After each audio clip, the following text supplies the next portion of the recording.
Vamos lá, então, tá já. Boa noite a todos. Sejam muito bem-vindos a mais um webinário da FBM. Para quem não me conhece, eu sou a Mirela Trovó, da FBM. Estou vendo muita gente nova por aqui, então, quem não conhece, só contextualizando rapidamente, a FBM, né? Nós somos uma empresa, uma escola de negócios, né? Que atua no desenvolvimento de competências técnicas para os profissionais da área de finanças e contabilidade. Né? Então, aqui a gente tem um dos nossos maiores clientes, inclusive fizemos muitos projetos e treinamentos sobre FRS com eles, tá? O nosso propósito é tornar nossos programas de capacitação mais útil possível para os nossos alunos. E como a gente faz isso, né? É trazendo não só professores acadêmicos, mas profissionais de mercado que tenham larga experiência no tema e que possam efetivamente contribuir, né, mais em sala de aula, tá? Para tornar o programa mais real possível, tá? Nós também temos uma parceria internacional com o Instituto ICAUI, né, para quem não sabe, que é um dos maiores institutos que certificam, né, profissionais de finanças e contabilidade no mundo. Nós somos o único parceiro de ensino deles no Brasil, então a gente aplica o curso e o exame online em português. Tá bom? Então, eu vou apresentar aqui a Isabel, né, para depois passar a palavra para ela. A Isabel também é uma das nossas instrutoras, né, dos nossos cursos de FRS. A Isabel é doutoranda em contabilidade pela USP, executiva sênior com carreira desenvolvida, mais de 20 anos de experiência no segmento financeiro, né, em políticas e normas contábeis e regulatórias. Ela tem larga experiência em processos de PPA, também larga experiência na preparação das demonstrações financeiras em BR-GAAP, US-GAAP e IFRS, e na implementação de processos de rede contábil. Né? Ela é executiva, tem MBA, pós-graduação e graduação em economia. Muita gente pensa que ela é contadora, mas ela não é. Então, Isabel, muito obrigada por aceitar nosso convite, né? E eu passo a palavra para você se apresentar um pouquinho também.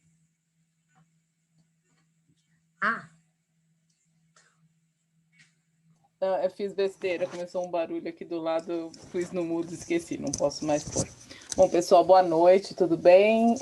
Então, como a Mirela falou, eu não sou contadora, mas eu não sou na forma, né? Mas sou na essência contadora. Então, assim, eu sempre trabalhei em áreas de políticas contábeis, desde praticamente a graduação, já estava trabalhando, principalmente em instituições financeiras, né? Como a Mirela falou, eu tenho mais de 20 anos de experiência. E até hoje, apesar de não ser mais bancária, vamos dizer assim, né? Já faz algum tempo, eu trabalho ativamente como consultora, principalmente para instituições financeiras, instituições de pagamento, né? Então, ainda estou nesse mundo, mas direcionando bastante também a carreira para a área acadêmica. Então, fiz mestrado na FECAP, que acho que não está aqui, e em contabilidade, e agora já estou no segundo ano aí do doutorado na FEA USP, né? Então estou aqui avançando também na carreira acadêmica, e acho que o objetivo é aqui explorar um pouco com vocês, né? A gente vai trocar aqui algumas questões da importância, né, dessa questão do conhecimento das normas internacionais, sendo a pessoa da área contábil ou não, né? Então acho que é um pouco o que a gente vai conversar hoje, né, Mira? Isso, exatamente. E aí, o que eu queria falar para vocês? Colocarem aqui no chat a profissão, a área de atuação de vocês rapidamente, para a gente conhecer, né, um pouco mais. Que a ideia é essa, é trocar e também ouvir, né, de uma profissional que atuante, né, no mercado e tem contato com várias empresas e sabe, tá assim super ligada nas oportunidades e como está o mercado hoje. Então, vocês podem escrever aqui no chat a profissão, a área que vocês atuam, fiquem à vontade. A gente também vai, vocês forem tendo dúvida, né, vocês podem colocar no site, eu vou estar aqui fazendo essa mediação e passando para a Isabel quando possível. Tá bem? Então, temos aí contadora, Tiago também contador, área financeira, imagino que deve ser todos mais ou menos área financeira e controladoria, contabilidade, legal. Tá joia. Isabel, então vamos lá. Conta um pouco para a gente, né, o que são, para quem não sabe, não tem total, né, conhecimento do assunto, o que são as normas contábeis internacionais? Bom, pessoal, acho que é só deixando um pouco claro o que são, né? Sempre tem essa dúvida, acho que tem bastante gente que é contador, então já vai saber um pouco mais, mas eu acho que mais do que falar assim, as normas contábeis é um conjunto de normas que são estabelecidos por um órgão lá em Londres, né, localizado em Londres, e que são trazidas para o nosso país através do CPC, né, que é o Comitê de Pronunciamentos Contábeis. Mais do que isso, acho que é importante a gente entender que o IFRS, as normas do IFRS, elas trazem uma linguagem financeira internacional, né? Então, e esse foi o objetivo dessas normas, e o caminho para se chegar nisso realmente foi bastante longo, né, para se chegar nessa questão dessa linguagem financeira internacional. E até hoje a gente sabe que certas jurisdições, como a mais importante, que não adota o IFRS, são os Estados Unidos, mesmo eles abriram para as empresas que são listadas fora nas bolsas americanas a possibilidade de entregar os seus reportes de acordo com as normas internacionais. Então, acho que hoje, reconhecidamente, essas normas internacionais passaram a ser uma linguagem, né? Uma linguagem de comunicação, uma linguagem de informação sobre a empresa, uma linguagem que tenta, né, da melhor forma possível. A gente sabe que a contabilidade ela não é uma ciência exata, ela é uma ciência social aplicada, então nada que está ali vai estar totalmente, vai ter algum viés, vai ter algum julgamento, acho que a gente até vai falar um pouco mais sobre isso, mas assim, é a forma de maneira comum a gente permite, né, que o desempenho de uma entidade seja conhecido por todas aquelas partes interessadas. E essas partes interessadas, que em inglês é conhecido como stakeholders, podem ser muitas partes interessadas, né? Desde os acionistas, dos credores, que é para quem as normas são originalmente elaboradas, mas hoje em dia a gente sabe que tem os reportes ambientais, que tem advogados que às vezes estão interessados, alguém algum investidor, alguém que tem algum funcionário, um sindicato. Então, assim, tem muitas pessoas que vão tentar compreender o que acontece dentro de uma entidade a partir da informação contábil, né? E acho que e aí, então, isso eu entendo que isso é muito mais importante do que a gente pensar o seguinte: são normas, a norma 1, 2, 3, sim, isso também é importante e precisa percorrer esses passos para se entender o que é essa linguagem, né? Não resta dúvida.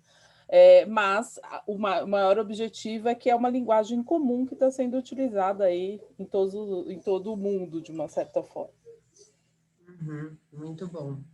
E no mercado de hoje, assim, Isabel, por que profissionais de várias áreas também precisam ter o entendimento do IFRS e não somente o contador ou aquele profissional responsável pela contabilidade, né? Que é o que acho que todo mundo pensa, né?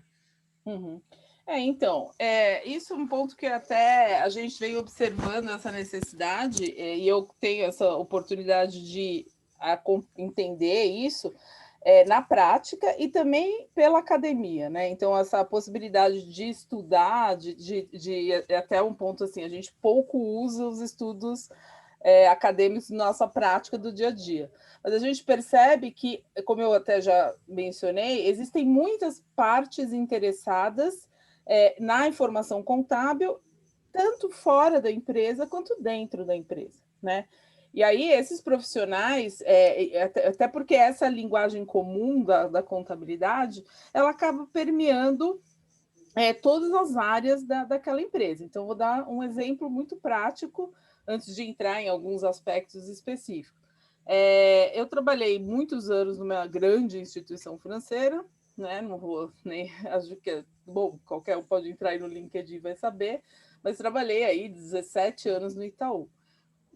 O Itaú, assim, a informação contábil sempre foi levada muito a sério, sempre foi muito importante.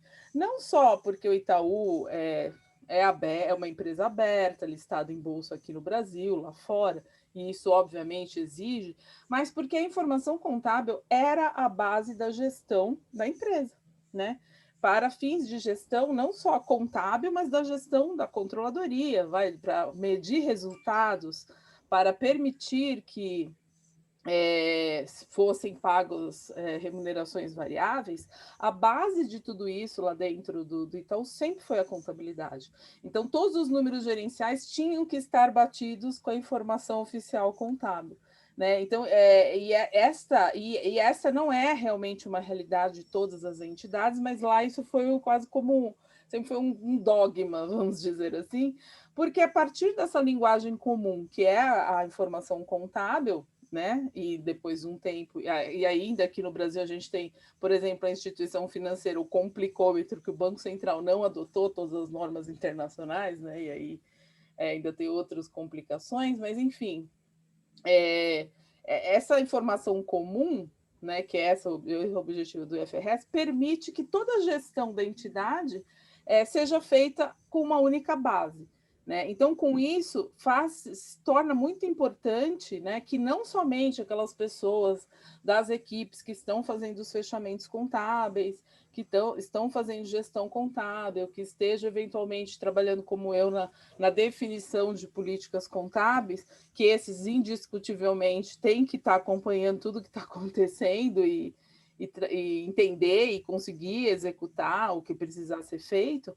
Mas, por exemplo, os profissionais, então os mais próximos, né, os primos irmãos da área contábil, da parte de controladoria, gestão de resultado, planejamento. Esses profissionais, por exemplo, se estão numa empresa como a minha, onde eu trabalhei tantos anos, que o gerencial tinha que estar batido com o contábil, eles têm que entender muitas vezes o que está sendo feito de ajustes, lançamentos contábeis, para poder fazer o fatiamento do resultado, entender desempenho, etc. e tal. Se muda um tratamento contábil, esses profissionais têm que estar acompanhando, têm que estar entendendo, porque senão como é que eles vão fazer esses reportes de uma forma diferente? Mas tudo bem, esses aí seriam os mais óbvios que seriam impactados, assim, mas a gente tem, por exemplo, as pessoas que se comunicam com o mercado, que se comunicam com os gestores, como são as pessoas das equipes de relações com investidores. Esses profissionais, muitas vezes, se eles não conseguem ter um mínimo de entendimento do que são aquelas demonstrações financeiras, aqueles reportes que estão sendo divulgados, eles vão ter muita dificuldade de interagir com os investidores, né, com os grandes fundos de investimento. Muitas vezes, isso não é uma realidade de todas as empresas, mas no caso do Itaú e outros, aí eles tinham que sair para fazer roadshows na parte de emissões de dívidas. Então, assim, a linguagem contábil ela é comum, né? E aí um profissional da área de relações com investidores também tem que acompanhar tudo isso. Uma outra área que muitas vezes tem que conseguir compreender o tratamento contábil são os advogados, por exemplo. Eu não sei nem se temos aqui advogados na turma, mas aqui no Brasil a gente tem o direito romano, né, que é muito forte, obviamente, e é muito a questão da forma, né, formalista. E o IFRS ele é construído numa base jurídica diferente, né, que é os chamadas common laws. E aí existe certos conflitos, muitas vezes, de um parecer jurídico com a essência de uma norma contábil, né? Então, se esse profissional do direito não tem alguma forma de compreender essa questão da essência sobre a forma e as implicações de, muitas vezes, um certo parecer jurídico, que isso vai afetar na contabilidade, esse profissional vai ter dificuldade muitas vezes até de defender se o resultado para um certo cliente não atender as expectativas. E aí eu poderia citar, por exemplo, as áreas de tesouraria, que também muitas vezes estão fazendo uma gestão dos ativos financeiros e que, às vezes, a gestão que foi feita, a escolha dos derivativos, podem levar a assimetrias contábeis, e isso poderia, então, ensejar a construção de um hedge contábil. E então, assim, é muito amplo. Obviamente que o que cada tipo de profissional precisa se aprofundar é diferente, né? Cada profissional vai ter que se aprofundar de um jeito diferente nas chamadas normas internacionais. Mas, de modo geral, todos, até por conta dessa linguagem comum, muitas vezes tem que compreender, né? Até para crescer, para evoluir, né? Para não ficar somente executando tarefas, esse conhecimento agrega bastante. Legal. A gente já, o que mais, tem muitos alunos que perguntam, né? Ah, mas eu preciso ser contador, né, para chegar lá e tirar uma certificação internacional. Você falou de advogados, né? E a gente tem um case de um aluno que é advogado, ele não, assim, não era, né, não tinha duas faculdades, ele era advogado mesmo, e ele fez o curso de formação e depois ele prestou a certificação e, claro, ele se empenhou muito e conseguiu tirar a certificação, né? Que ele, enfim, foi muito positivo para a carreira dele. Então, não é só para quem pensa que é só para contadores, né? Mas legal, você respondeu a minha próxima pergunta, que eu ia justamente perguntar quais eram essas outras áreas, essas áreas correlatas. Eu sou meia, mas eu posso falar mais. Eu Mas falo acho que bastante, desculpa. não, imagina, mas acho que ficou claro. Então, Isabel, você assim, como uma consultora, né, ativa no mercado, que possui, né, vários tipos, contato com vários tipos de empresa. Além disso, você também é membro, né, do comitê de auditoria do Banco Original, né? Por que você considera uma vantagem competitiva para quem domina o FRS, né?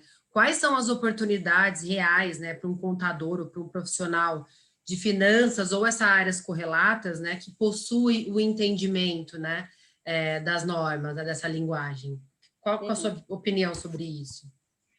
Eu acho que eu vi aqui nos comentários quando estavam subindo que tem um rapaz aqui que falou que é conselheiro IBGC e tal. Eu acho que esse mundo de.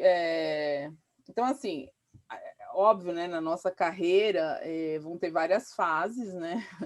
Na minha atual fase já é uma fase um pouco mais, né, avançada de tempo, né? Vamos dizer assim, mas obviamente que não dá para, em um primeiro momento, a gente subitamente assim pensar, vou poder trabalhar como um conselheiro. Isso exige uma experiência. Espera aí, Mirella, está tocando aqui o telefone, só para não. Ai, meu Deus, só um minutinho. Vou botar e já volto aqui. Tá.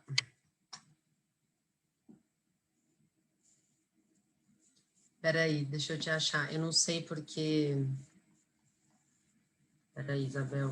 Como eu desmuto você? Ah, tá. Pronto. Desculpa, gente. Desculpa, a gente está em casa, meu marido está aqui meio falando meio alto aqui do lado. Desculpa. Normal, tempos de home office. Mas aí voltando, então, óbvio, né? Essa questão de conselho e tal é uma coisa que o tempo, a experiência que vai propiciar tudo isso, e óbvio, minha experiência de mais de 25 anos em banco ajudou essa colocação num comitê. Mas assim, obviamente, todos os comitês de auditoria fiscal, o próprio conselho de administração e outros órgãos como esse, vamos dizer assim, que tem uma visão mais geral da empresa e vão tentar identificar riscos, né? E auxiliar aos acionistas, ou enfim, o que quer que seja que a gente responde. Então, no caso do original, a gente responde para o conselho de administração, né? Assim, essa hierarquia do comitê de auditoria. Mas, especificamente entrando na pergunta da Mirella, a linguagem contábil ela se faz presente em todos os momentos ali, né? Então, obviamente que, como a gente está falando de uma instituição financeira, a gente acaba tendo que ter uma necessidade de entender também a contabilidade do Banco Central. Como eu disse, infelizmente, é o único regulador aqui no Brasil que ainda não adotou plenamente as normas internacionais, mas está a caminho de adotar, né? Mas a gente precisa compreender isso, porque é a partir dessas informações contábeis que vai ter o desempenho, a medição de desempenho daquela entidade, né? E ali a gente vai conseguir compreender se precisamos, se está com uma provisão excessiva, se o lucro está com algum ponto que está com despesas recorrentes ou resultados não recorrentes. E ali é que a gente vai percebendo, com a linguagem contábil, o quanto aquele desempenho é perene, o quanto que aquela empresa pode estar apresentando problemas, riscos futuros, né? Então, essa informação contábil, ela permite assim, uma riqueza de detalhes muito grande para quem consegue perceber, obviamente, seus significados, né? E tudo que pode se extrair dessa informação contábil. Legal. A gente tem uma pergunta aqui, a Priscila, ela colocou seguinte questionamento. E a área de TI está se adaptando? Área de TI, bem colocado, Priscila, bem lembrado. A área de TI, ela muitas vezes ela é uma área extremamente impactada pelas questões contábeis, né? Porque a gente precisa muitas vezes especificar um sistema, né, de forma funcional, e aí aquele profissional de tecnologia ele tem que adaptar aquela especificação funcional do que a gente deseja numa linguagem técnica, né, que funcione de acordo com as especificações exigidas, muitas vezes de forma regulatória. E se eles estão se preparando, eu diria para vocês que eu já vi de tudo, né? Eu já vi profissionais da área de tecnologia que conheciam bastante, mas conheciam muito assim, até a questão contábil do tema que eles tratavam. Então, por exemplo, se era um sistema que cuidava das operações de crédito, da certa operação de crédito, tal, eles entendiam todas as regras que eram necessárias para tratar contabilmente aquela operação contábil. Aquela operação específica de forma contábil. E aí, por outro lado, profissionais que não, né? Que queriam somente seguir aquela coisa bem programação, né? Serem profissionais de programação. Mas, assim, a minha experiência até como consultora que acho que ali, claro, tive, né? Além de ter trabalhado, então, eu trabalhei no Safra, e no Safra, então, tive bastante contato com as equipes de tecnologia, mas eu percebo assim, mais na minha experiência de consultora, em que aí eu tenho bem mais contato com outras empresas, né? Vários clientes da gente só tem pacotes externos e tal, é que os profissionais de tecnologia que não avançam no entendimento do objeto que eles estão processando, eles vão ter mais dificuldade de avançar na carreira. Assim, a minha sensação é essa. Não pode, ele tem que ir além. É uma área extremamente importante, extremamente estratégica, com muitos desafios. Então, por exemplo, no mundo bancário, né, que é onde eu estou mais presente, a gente está passando aí por muitas revoluções. Tem todas essas fintechs aí que estão crescendo, aparecendo, que estão baseadas fortemente em tecnologia. A gente tem toda essa questão do Pix, né, que tem várias empresas que ainda têm que se adaptar, né, essa questão do Pix. A gente tem o Open Bank, que está aí crescendo. Então, assim, e tudo isso, por trás de tudo isso, então, assim, não dá para você pensar num Open Bank sem não saber lá por trás um processo, definir até como isso vai ser tratado na contabilidade, porque para um banco também isso está na veia, não tem como fugir disso. Então, não tem como um profissional da área de TI estar afastado, né, de essas coisas. E, óbvio, de novo, o nível de detalhe que ele vai chegar vai depender muito dele. E assim, o que ele precisa também vai, às vezes, depender de muitas coisas. Mas eu percebo que aqueles que conseguem ir além, que conseguem entender o que eles estão trabalhando na parte tecnológica, eles conseguem avançar muito mais na carreira. Legal. Alguém tem uma pergunta? Pode colocar aqui no chat que eu já leio para Isabel. Alguém mais? Bom, temos uma pergunta aqui do Newton, Isabel. Hoje o CPC e FRS possuem diferenças. Para estar compliance com FRS, há de se aplicar a norma full.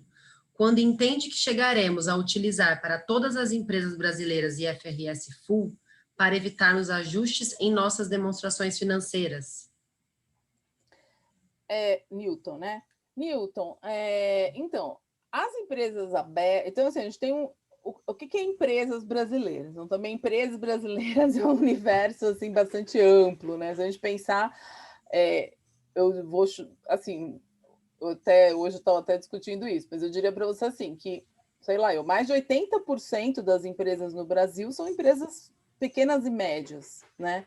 As empresas pequenas e médias ainda estão muito fazendo a sua contabilidade pensando na parte fiscal, de pagar imposto, etc. e tal, apesar de existir, sim, um CPC de pequenas e médias empresas.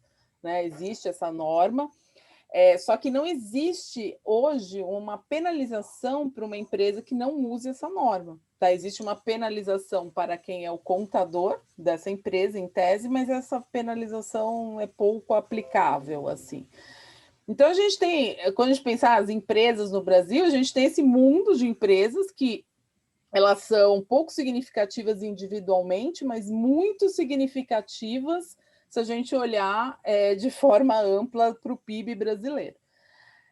Aí a gente vem para as empresas médias e maiores, várias delas abertas, né? As empresas, vamos chamar assim, de grande porte, né? Mesmo sendo fechadas, e as empresas abertas. Essas já têm que aplicar, vamos chamar assim, IFRS Full, porque o CPC, Newton, ele é o IFRS Full, de modo geral, tá?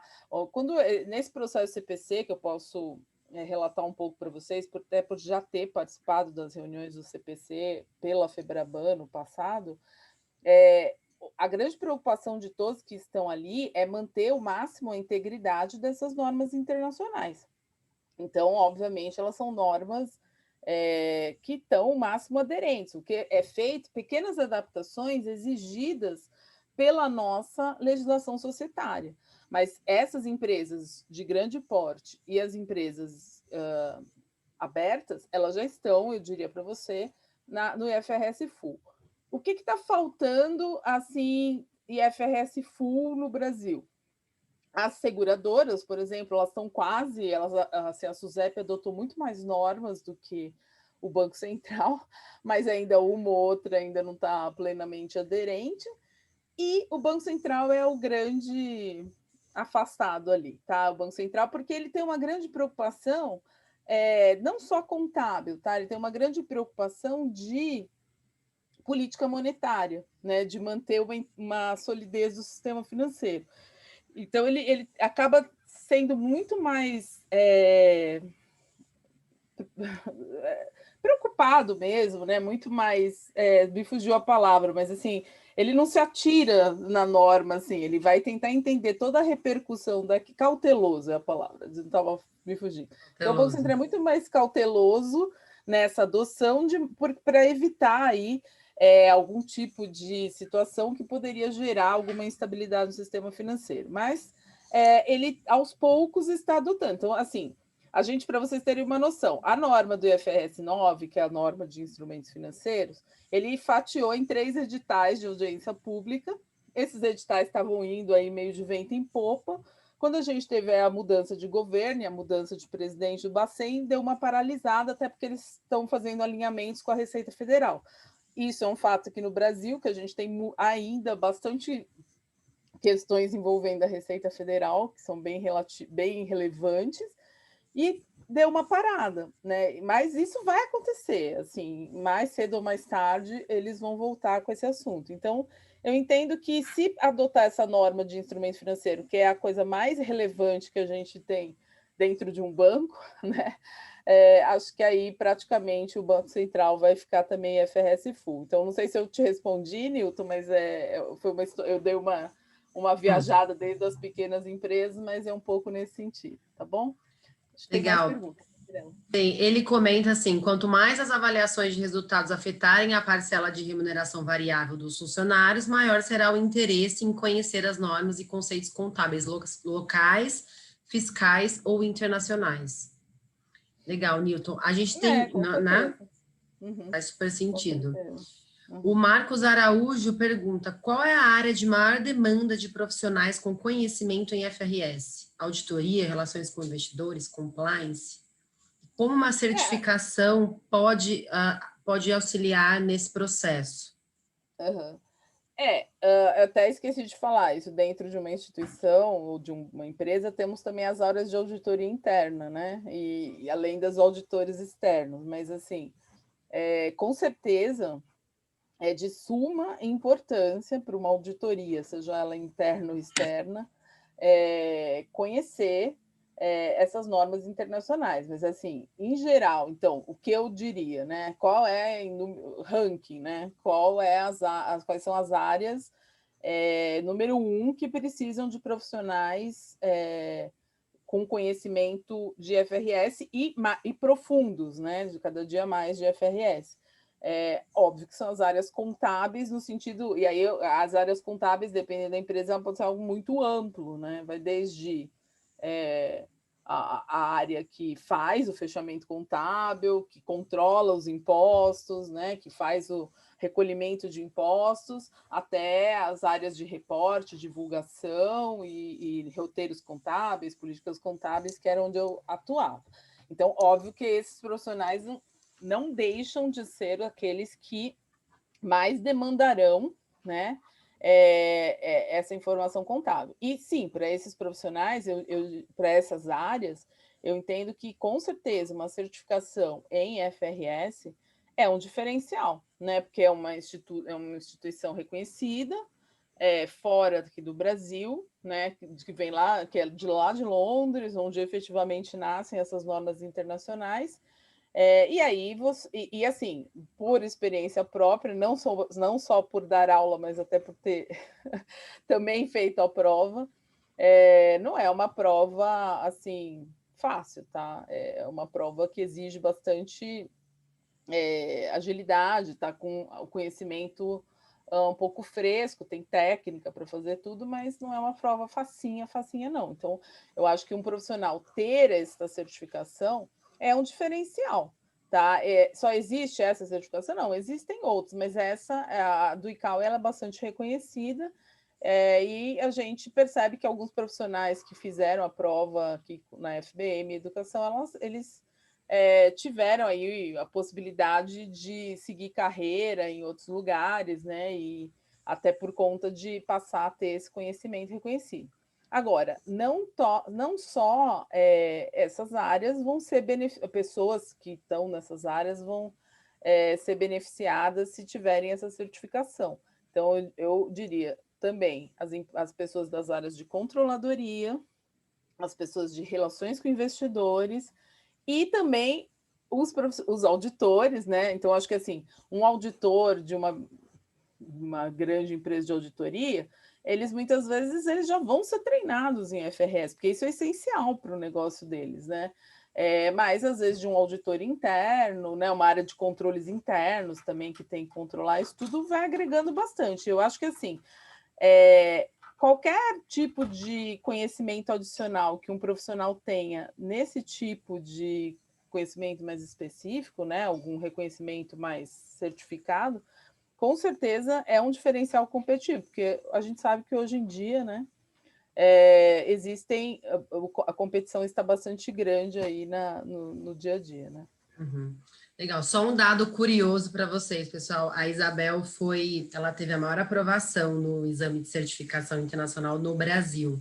Ela não gosta que eu falo muito isso, mas, mas eu sempre gosto de falar. Ela teve a maior porcentagem, tá, de aprovação na história. Isso a gente já aplica o exame tem mais de 10 anos, né, Isabel? Então, só um dado curioso. Mas é porque eu já trabalhava com isso também, né, pessoal? Então facilita também, né? Óbvio, né? Mas a Mirella fica falando essas coisas. O Newton está perguntando se a certificação capacita o profissional a exercer a profissão no exterior. Assim, o ICAO, ele é presente em mais de 180 países, né? Então, essa certificação, ela é reconhecida, né, nesses países. E é claro que ela abre portas, mas ela não valida, né, você como contador, né, Isabel?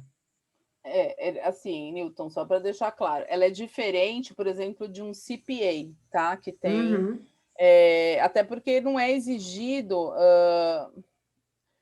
que seja do meu conhecimento, não é exigido exatamente esse conhecimento, não tem não, lá acho que lá na Inglaterra tem especificamente, mas aí vai ser como se fosse um CRC, então o CPA lá nos Estados Unidos é como se fosse o CRC aqui, tá? A certificação, essa certificação, ela tá tá declarando que você tem conhecimento das normas internacionais. Mas, para que você possa atuar como um profissional, aí exige outras coisas, né? Outros conhecimentos, por exemplo, lá no CPA. Eu estou falando porque eu já fiz essa prova lá nos Estados Unidos, uma época Itaú cismou que queria que a gente fosse tirar o CPA. Além de assuntos contábeis, a gente tinha que saber questões tributárias, tinha que saber questões envolvendo direito, né? Então, auditoria. Então, isso são alguns conhecimentos adicionais que eu entendo ser coberto mais por exemplo, seria equivalente a um CRC que a gente tem aqui. Lá na Inglaterra eles têm o deles e algo desse tipo. Uhum. Legal. Isabel, agora sim, para a gente já seguindo, né, não para o final, mas para os finalmente, né? Para você contar para a gente, assim, qual é na sua visão, né, o perfil mais demandado das empresas ou os bancos, né, que você atua, para atuar na área contábil e financeira, né? Além do conhecimento em FRS, mas o que você considera importante, assim, se você fosse contratar para a sua equipe, por exemplo? Uhum. Gente, isso aí eu acho que vai depender um pouco, vamos assim, das necessidades para cada equipe, né? Então, obviamente que é muito importante as equipes multidisciplinares, que têm vários perfis e vários conhecimentos. Mas, assim, eu entendo que nas áreas financeiras, de modo geral, além do conhecimento contábil, que é extremamente relevante, né, é muito importante o profissional tentar se aprofundar um pouco em matemática financeira, né? Então, acho que cada vez mais é importante ter esse conhecimento, entender um pouco de avaliação de ativos, valuation, né? E às vezes as normas já até ajudam, né? Estimulam esse tipo de conhecimento, né? Então, avançar um pouco nisso, entender um pouco mais os produtos que aquela empresa atua, né? Sistemas de custeio, a questão de informação gerencial. Por isso que eu até brinco um pouco assim, a gente usa pouco no nosso dia a dia, e eu falo isso de cátedra por ter sido profissional fora da academia mais de 20 anos, a gente usa pouco a pesquisa contábil, né? Então, lá na pesquisa contábil, várias coisas que a gente poderia aprimorar do nosso conhecimento, a gente conseguiria também, às vezes, entendendo o que a academia está desenvolvendo, essa questão de o que um investidor tem, o que modifica, por exemplo, o preço de uma ação com a informação contábil. Então, são conhecimentos que vão sendo buscados, né? Essa amplitude maior do conhecimento, mas que eu entendo que a norma internacional, por ser uma norma que promove o julgamento, né, que promove a multidisciplinaridade da empresa. Então, exemplo, quando a gente está falando de fazer um head contábil, eu preciso conseguir conversar com a pessoa da área financeira, com uma pessoa da área de riscos, né, para que eu possa trazer aquilo para dentro da informação contábil. Então, acho que o profissional precisa está sempre interessado em novos conhecimentos, e essa norma internacional vai mostrando para ele o que ele tem mais interesse, o que ele precisa aprimorar mais. Então, por exemplo, às vezes ele vai fazer uma contabilização de um instrumento financeiro e ele percebe que tem dificuldade de fazer um fluxo de caixa descontado. Então, peraí, deixa eu avançar um pouco mais aqui numa matemática financeira e coisas desse tipo. Então, acho que o que eu posso dizer para vocês é que as normas internacionais foram me ajudando bastante a entender o que eu precisava desenvolver para ser uma profissional ainda mais atuante, né? E com mais facilidade de transitar em diversas áreas da instituição financeira, a partir dessa minha necessidade de fazer o melhor reporte contábil possível. Uhum. Legal, muito bom. Alguém quer comentar alguma coisa, fazer uma pergunta para a Isabel?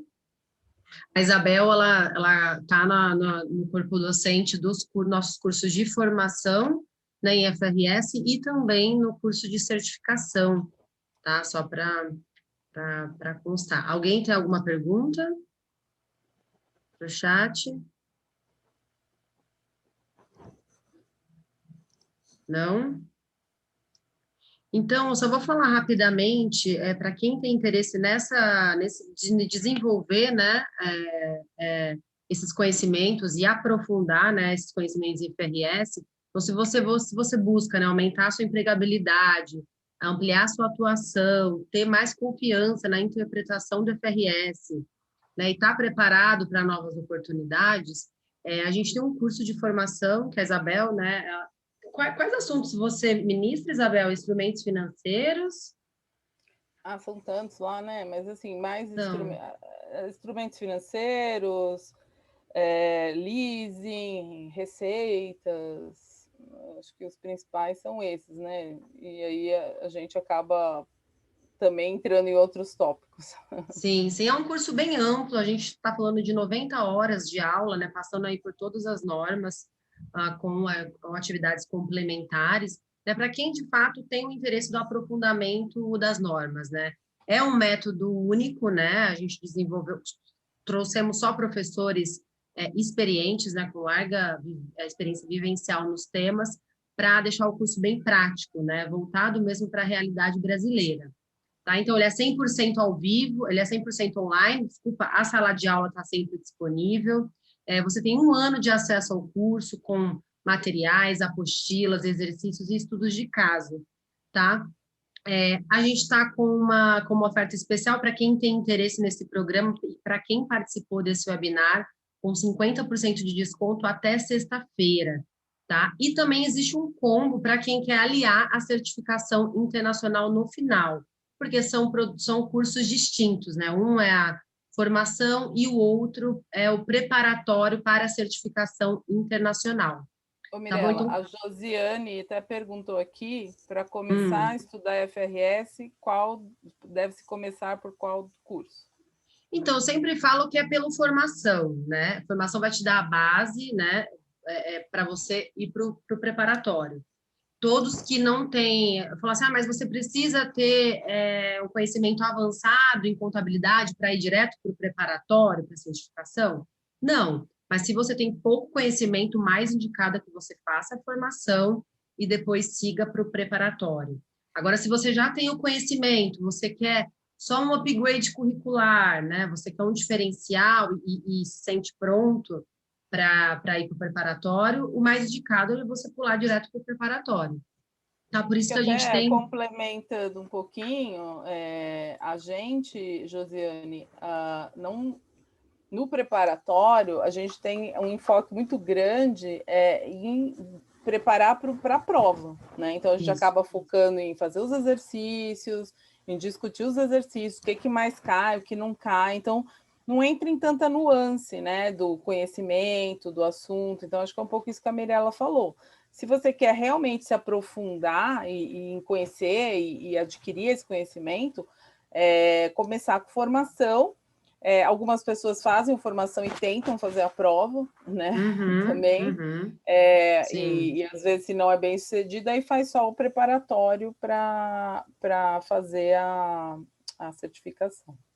exatamente. Então, se você tem interesse e quiser aproveitar, porque essa condição, né, só até sexta-feira, existe esse cupom que eu coloquei aqui, 2750 FBM. Aí você manda um e-mail para a gente ou nos chama no WhatsApp e insere esse cupom, que esse cupom já está automaticamente ligado para quem participou desse webinário. Tá bom?